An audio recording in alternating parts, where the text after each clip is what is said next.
Hey y'all, it's me, Jen Chavez. Here in the Pacific Northwest, there's a lot of volcanoes.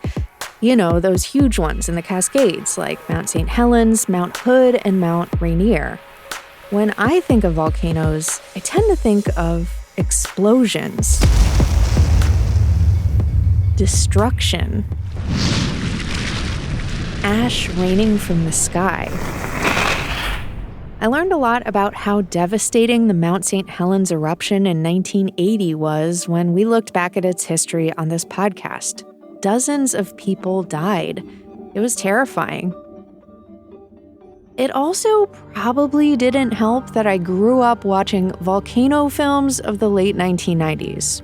I saw Dante's Peak in a second-run movie theater for $2, with Pierce Brosnan as a volcanologist trying to save the residents of a fictional small town before it's too late. Those quakes were shallow, Paul, damn shallow. I was up there, I felt them. Harry, you And don't... they weren't tectonic, they were magmatic. This thing is gonna blow. Harry, I'm warning you. And Volcano, starring Tommy Lee Jones, has an underground volcano below Los Angeles literally explode out of the La Brea tar pits.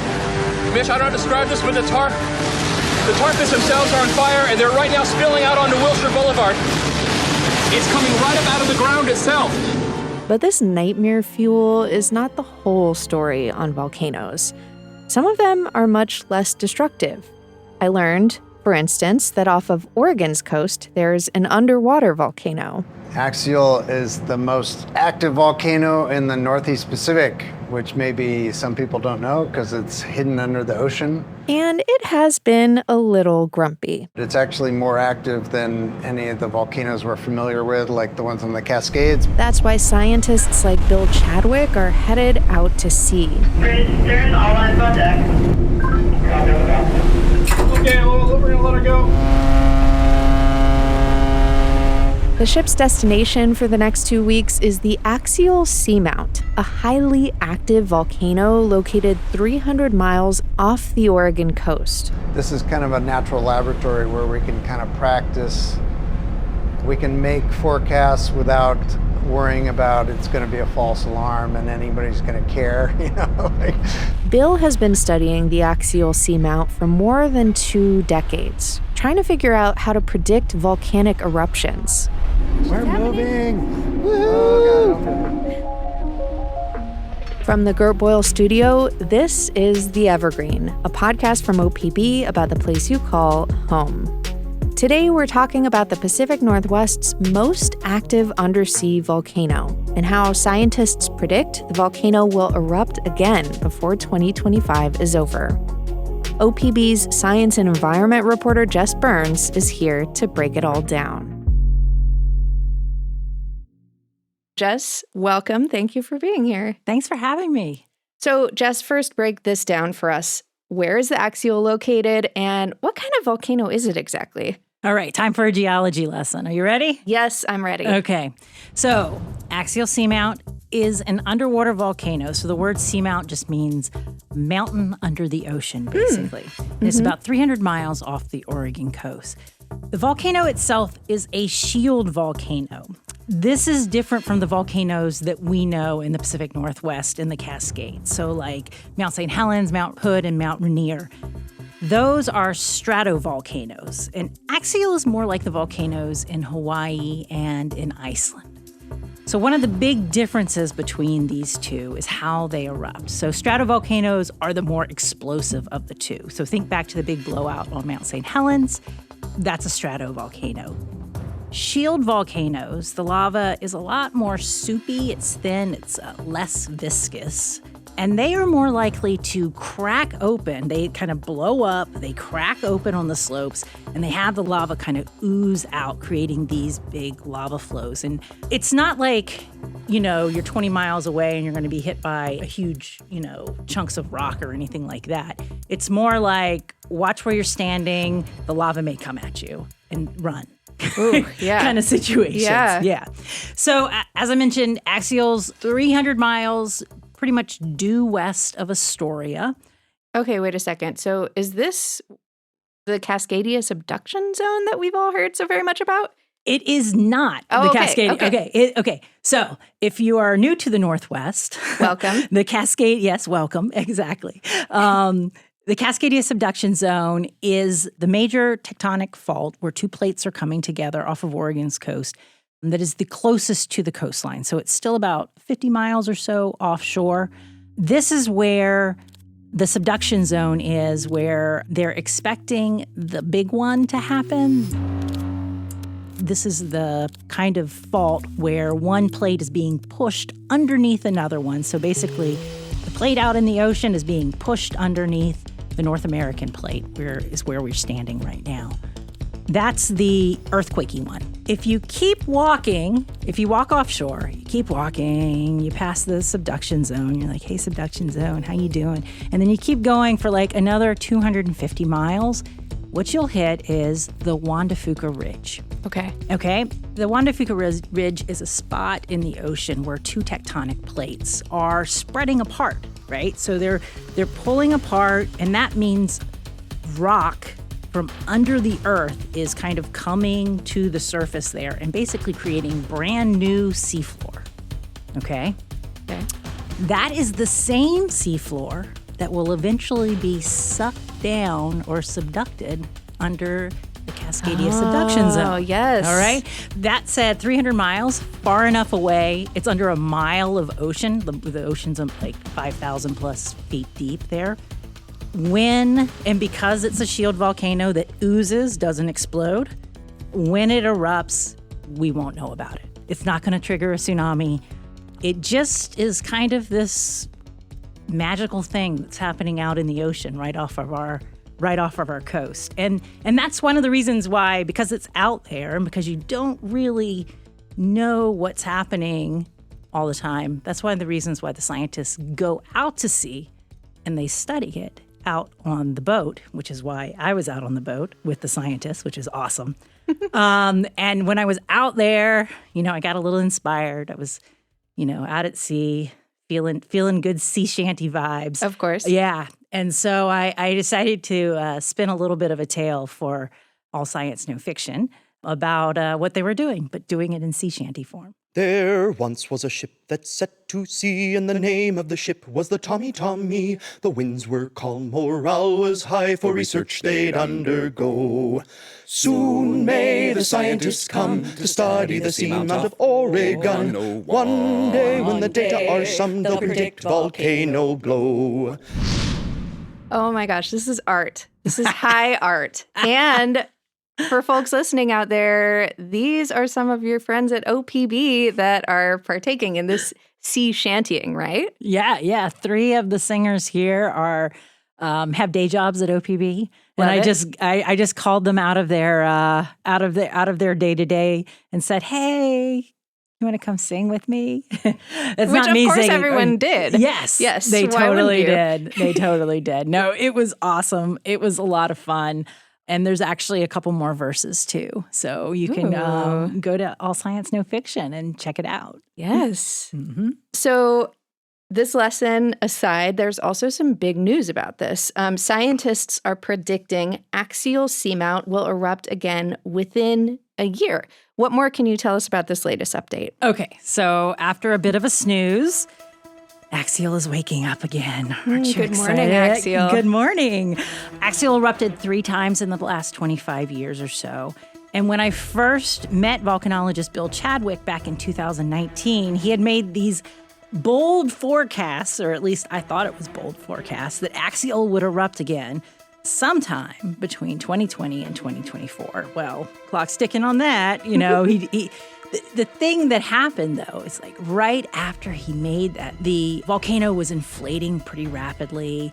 It was looking like it was getting to the point where it was going to crack open.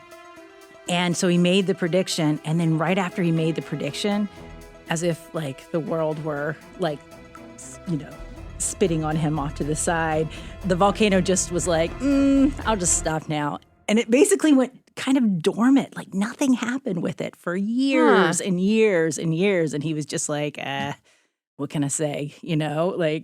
But late last year, there were some grumblings.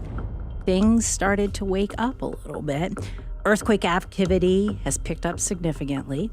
The volcano has started to inflate again, so the magma is coming in, being supplied underneath the volcano.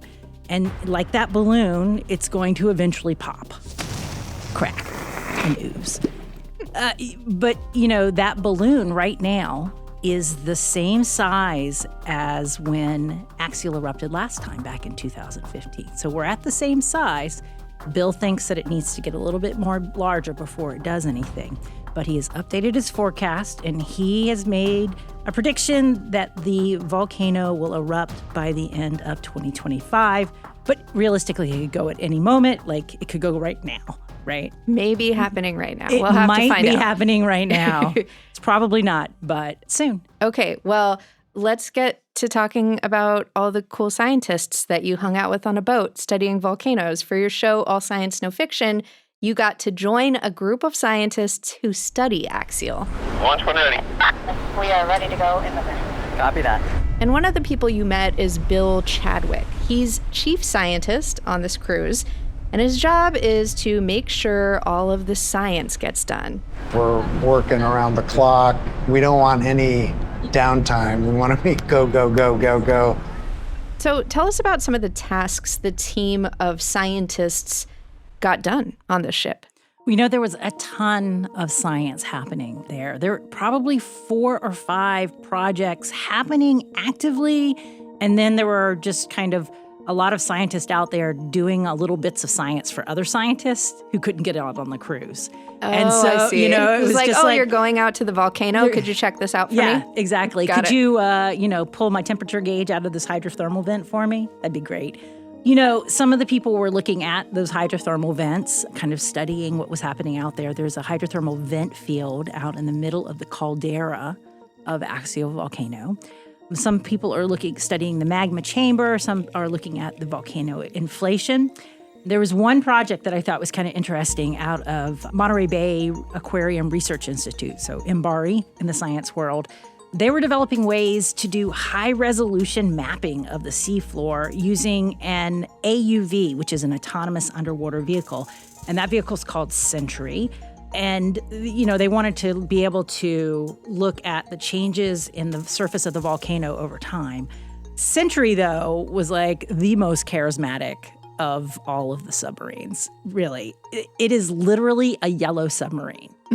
Literally, and it's about 8 foot long. It's autonomous, so there's not a pilot. Basically, they lift this thing up with a big crane, they swing it over the side, they lower it down into the ocean, and then they release it. And Sentry just kind of like motors away and goes down. For this project, it was going to go down to within about, 10 meters of the ocean floor. I think actually a little bit closer even. And it was just scanning and creating these super high definition maps as it would pass over these paths. And, it was kind of just programmed. There's no one steering it or anything, but they know it's programmed to come up like 3 kilometers due west. And so the ship would then have to motor 3 miles 8 hours later, and Sentry would pop up, and then they'd pick it up, they'd put it back on board, and they'd take the data off. It was really cool. Yeah, it sounds super cool. Yeah, definitely. The Axial Seamount volcano has erupted 3 times in the past 25 years. That helps scientists figure out what makes volcanoes tick. So why is this so significant for science? Jess says the volcano's accessibility from land makes it easier to study. Axial is this really unique underwater lab, basically. In the grand scheme of the ocean, it is pretty close to shore, right? It's 22 hours of running time to get out there. So that's one thing going for it. But the volcanic activity is another bonus because the best way to understand how something works is to watch it while it's actually working. So the fact that there have been so many eruption cycles, each one is just invaluable for understanding how volcanoes behave. For context, think about terrestrial volcanoes in the Pacific Northwest. Many of them are considered high threat. They're active volcanoes. But the reality is the last one with any significant eruption was Mount St. Helens in 1980. In geologic time, that was like a minute ago. Right. But And, for humans who are studying it, that is more than a generation ago. And so axials erupted 3 times in that period, maybe more. They don't really know what happened before 1998. And it's looking like it'll erupt again very soon. So what an opportunity to use axial to study how volcanic systems work. And in turn, let us better understand volcanoes that pose a more immediate threat to people. Got it. So Bill is the main character in your story. How did he get his start in the field of volcanoes? I kind of love Bill's origin story. It feels very, very Pacific Northwest to me. We keep going back to Mount St. Helens. So he was in college studying geology in 1980 when Mount St. Helens erupted. He has memories of ash falling in Colorado. Wow. Yeah, and he somehow, after it erupted, found out that there was a field crew going to Mount St. Helens after the eruption to study what happened. And he talked his way onto the crew. I think he offered to go to fill in for someone who wanted to take a vacation or something like that. And so he kind of got his way on there. I just love the way he talks about this time in his life. The big thing for me was Mount St. Helens erupted when I was in college. Before I knew it, I was getting in a helicopter and flying into the crater of Mount St. Helens. I decided then I was like an adrenaline junkie or something. I want to do more of that. That was super fun. So that kind of extreme field experience really shaped the kind of work he really wanted to do. And as time went on, he traded this kind of high mountain extremes of the Cascades with the below wave extremes of the deep ocean. He's studied underwater volcanoes all over the world. He's traveled to the bottom of the ocean in research submarines. And, for the past 20 years or so, he's been looking at axial. That is a very Pacific Northwest Isn't it great? origin story. I agree. So what does Bill's research involve these days? Yeah, so Bill, he's at Oregon State University, and his research partner, Scott Nooner, at UNC Wilmington. They're studying what happens inside the volcano, how magma moves in the axial system. And they do this on the surface of the volcano using these instruments called bottom pressure recorders. And they're taking precise measurements of the inflation of the seafloor, that kind of balloon that I was talking about. And that's how they understand the kind of shape and the activity of the magma belowhand. And the way they do this is they have these bottom pressure recorders are basically these Pringles can, a little bit bigger than a Pringles can, but waterproof and cold proof because it's got to be near freezing temperature under however many atmospheres of pressure a mile down in the ocean. I used to know this, but I don't remember what it is right now. But suffice to say, it's a lot of pressure down there. And they put out every 2 years, they go out on the ship, they put these bottom pressure recorders at these sites. They have this submarine called Jason, not quite as charismatic as the Century, but it does have titanium arms. It's amazing. I like that its name is Jason, too. Yeah. And so Jason. it's just Jason. Yeah, it's Jason. Yeah. But they go from place to place. They collect their bottom pressure recorder. They put them in the basket on the submarine. They put out the new one. They travel along the seafloor, and they're just kind of running a mile underwater. They've got these lights on, so they're kind of illuminating their path. There's fish down there that have never seen light, literally have never seen light. So this godlike creature from above comes down and invades their space and goes by. All kinds of crazy stuff down there. They just travel around the caldera of the volcano, just placing and putting out, bringing them up, and then collecting the data to go analyze at a different time. The forecasting is kind of a side project for Bill. He's looking at that data that they're collecting, other seismic data, and just to find clues to see if it's feasible to forecast volcanic eruptions, not just here, but in other places as well. And, he's had some success. This isn't just a lark. I mean, he was wrong about the 2020 to 2024, at least he will be. But he has had success in forecasting a volcano, and by adding the seismic data to the mix, I think the chances of him being correct have gone up a little bit. Yeah, and that's huge to be able to predict a volcanic eruption. Yeah, even just to get within like a month. Like you don't need to know the minute it's going to erupt, but just to be like, hey, things are happening, you know? Like potentially it could save lives. Yeah. Well, coming up after a break, more on the epic adventures of studying volcanoes. Thanks for listening to The Evergreen, our podcast from OPB about the place you call home. If you like what you hear, subscribe to us on your favorite podcast app, and we will keep you up to date on the latest science and so much more. You can also follow OPB on Instagram at OPB Photo, and we'll keep you posted on what Team Evergreen and all our friends at OPB are up to. And remember, this episode about the Pacific Northwest's most active undersea volcano and all the great OPB reporting you hear about on this show, including Jess Burns' great All Science No Fiction video series, is made possible by the support of many thousands of OPB members. That's the beauty of public media, my friends. Support our journalism by becoming an OPB sustaining member today at opb.org/pod. And now, back to the show. Jess, even though this was a research trip, the crew did take some time off to unwind. It's kind of like you're going camping with a bunch of people, a floating camping.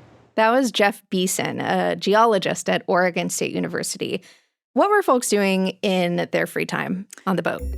Well, there was a lot of different things going on. The main gathering space for the science crew on board was called the main lab. And it's this kind of large lab on the deck. The work on the boat continued just all the time. There was a watch system in play, and that means like your work schedule. And so people were 4 hours on, 8 hours off. And so you had this kind of disruptive schedule. It was a weird schedule to work. You would work 12 to 4 in the morning, and then you would work 12 to 4 in the afternoon. And so depending on where you were working all hours of night. So in this main lab, it was kind of the main gathering space too. And they had this kind of inauspicious big piece of plywood kind of table there. When we walked in, and everybody just had their gear on there and all the instruments on there. And very shortly thereafter, that table got cleared off, and then the ping pong net went up. They refer to as variable gravity ping pong, because you're basically playing ping pong while the ship is moving up and down. And so, you'd lunge for a ball, but you'd lunge a little further than you thought you were going to lunge because the ship kind of dropped out from underneath you a little bit. There was ping pong going on all the time, and because of that weird schedule, people were awake at all hours of night. And so I remember about halfway through the trip rolling into the galley where everybody's eating, and they just have food out at all hours. And there was like the cereal club, like the midnight cereal club. So it'd be like all these people that were getting off of watch at midnight that had worked the 8 to midnight shift that were coming out, and then they'd go and they'd all sit around together and eat a bowl of cereal before, kind of unwinding before going back to bed. And, and for me, a big activity was napping. Yeah. You really kind of needed it because the sleep schedules and we weren't following watch. We were following what was happening on the ship at any one given moment. So our sleep schedules were just all over the place. We were just grabbing sleep whenever we could, just to make sure we were up when we knew something was going to happen that we needed to capture on camera. And so napping was a big one as well. One important pressing question I have out of this is, did you, Jess Burns of OPB, play ping pong on the ship yourself? Of course I did. Of course. Of course I did. I made it to the second round, and then I got my butt whooped by Bill Chadwick. Not get that on camera. Edit that out. Delete that right now. Oh, there it is, 10. And you know what? If anyone's going to whip your butt at ping pong, it should be Bill Chadwick, because he's seriously like the nicest man on the planet.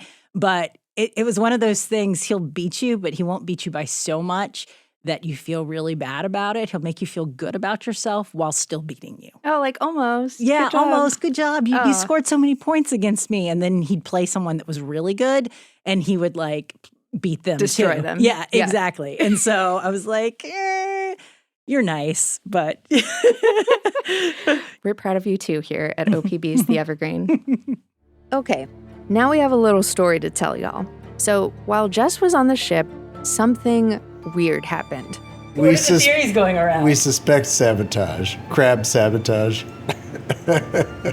Because there's obviously this battle going on between Jason and the crabs at Axial Seamount. Well, let's back up a little. Remember Jason, the remotely operated vehicle? It's a big cube with titanium claws that can pick things up off the bottom of the ocean. Well, Jason is out cruising along the ocean floor. Scientists are controlling its arms from a control room on deck. The research team drops overboard a specialized seismometer designed to reveal things like the shape of the magma chamber under the volcano. We gotta go straight down, straight down, straight down, straight down, straight down. Good pull. Engineer Ted Kaczynski says the seismometer is very sensitive to vibration. It needs a car-sized plastic dome over the top of it to protect it. The whole idea of that shield is to stop any currents from getting in and tweaking the seismometer. Yeah. So now it's Jason's job to pick up the dome from the seafloor with those claws and drop it down over the seismometer. But then Jess and the research team see it. one of those crabs had climbed into the instrument, and it was just like hanging out, like right on top of it. And that's when the crew begins Operation Crab Extraction. The pilot of Jason said, I think we need the slurp. So the slurp is this like 4 to 6 inch diameter vacuum tube. And the guy, it was like the best line of the whole thing. The pilot like has the slurp in his hand, in his claw, and he's doing the claw, and he's like, stand by to slurp. Stand by to slurp. I loved it. I was like, oh my God, this is amazing. This is amazing. That's for you, buddy. Yeah. Coming after you. This is your last warning. Just by using the slurp, the crab moves, but it doesn't move all the way. That's when Kelly Chadwick, the data logger on deck, says Jason's claws come out. They ended up grabbing it by the legs and like flying away with it. It was so funny. Yeah. Nice. The crab gets deposited 20 meters back and scurries away. High drama, right? Well, guess what? That's not the end of the story. As time wore on, suspicious things started happening below the waves. We circled back to recover the seismometer. They kept it out for a couple days, and so we circled back to get it. And what they did is they kind of attached the seismometer to a float, and then they attached the hood underneath it, and then they released the weights off the float, and then the whole package just floats to the surface. We watched it. It was kind of this tediously slow but kind of fascinating process of controlling this titanium arm to do all this very delicate work. And the hood and the seismometer started floating up. We saw it float out of camera up. And an hour later, when they went to pull it in, the hood had disappeared. It was gone. It was gone. Like it left the bottom. But when it got to the surface, it was gone. And so everybody was like, could the crabs do this? Like, that's what I'm thinking. Is this more crabotage? You know, like, and so all this stuff. So this whole like lore around the spider crabs who were like teaming up across the axial volcano, word was getting around that if they saw us, they were supposed to come in and like prank you. Yeah, exactly. Some lack of a better word, fuck some shit up. Yeah, I mean, it sounds like, yeah. Yeah. So it was excellent. It was so fantastic. Like the whole episode was just this whole thing, and everybody talked. It was just like the talk of everything for days. Did you hear what happened with the crab? And word would go around, and everybody would get all excited about it and everything like that. But yeah, it was fun. So Jess, after all the time you've spent learning about volcanoes from scientists on this cruise, seeing demonstrations of how they study everything. What stands out as the most exciting thing to you about this story? Personally, this was one of the most amazing experiences I've ever had. Being able to go out on the research ship for 2 weeks, immersing myself in this whole other world, being around really smart, passionate scientists who also happen to be super kind and really fun to be around, and living in the moment all the time because you're on a 275-foot ship with 35 other people and you're in the middle of the ocean and there's nothing else you really can do, right? You're there and you are kind of forced to be there in the best possible way. I'd go again tomorrow if there was an opportunity to do it. It was seriously one of the best experiences of my life. From a science and a science storytelling perspective, there's this mystery about Axial that's really attractive. The Pacific Northwest's most active volcano is a volcano you've never heard of, right? And it's really, really active. And we know almost intimately about what's happening on a minute-by-minute basis because there is literally a cable that runs from Pacific City on the Oregon coast all the way out to the volcano and sends back information about what it's doing. We have something off of our coast that doesn't exist anywhere else, and that's really cool. Yeah. And to me, one of the most inspiring things, I think, about this kind of human race that we all belong to is that we're curious. And when we're curious about something, we figure out a way to go check it out. Even if it's 300 miles offshore and a mile deep under the ocean, we're like, hey, there's a volcano there and it's exploding. We should just go and spend some time out there and figure out what's happening. And this, to me, is such an incredible thing about kind of the world we live in. For everything that's going weirdly wrong right now in this world, like this curiosity is still out there, and there are people doing amazing work to, benefit us all. And, in this case, I just got lucky enough to be invited to come along. That's a beautiful sentiment. Jess, thank you so much for being back here with us on the Evergreen and telling us about all this cool volcano stuff. It is always a pleasure. Jess Burns is a science reporter for OPB and producer for the Northwest show All Science, No Fiction. We'll leave a link to her video and reporting on the axial seamount in our show notes. Thanks for listening to The Evergreen, a podcast from OPB. Mia Estrada produced this episode, and our technical director is Stephen Cray. He also engineered the episode. The OPB podcast team also includes Julie Sabatier and Sage Van Wing. Jess Burns and Stephanie Gordon did the interviews you heard.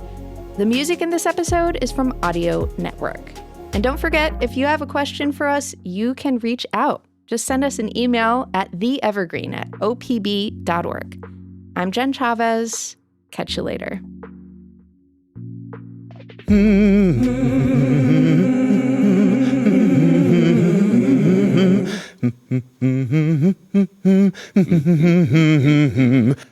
Soon may the spider crab come to tap seismometer like a drum. Oh, one day when the science is done, he'll have undersea condo.